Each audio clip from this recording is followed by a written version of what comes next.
to report someone on Reddit. First, you want to simply open the Reddit application, and inside your Reddit app, what you want to do is you want to simply open the profile of the person that you want to report. Let's select the profile over here, and once you have done so, once you're inside their profile, you want to simply tap on three dots over here at the top right of your screen.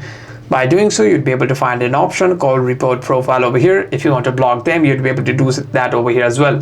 However, if you're just looking forward to report, you want to tap on report profile, and here you want to simply select what do you want to report, is if it is their username, display name, avatar, profile picture, or banner image or account bio over there. You want to simply select one of your reasoning over here, tap on next, and by doing so you'd be able to select your reasonings over here again, what rule is the profile breaking, and you want to simply tap on next over here again, and you want to simply continue doing this process until you'd be able to submit the report over here.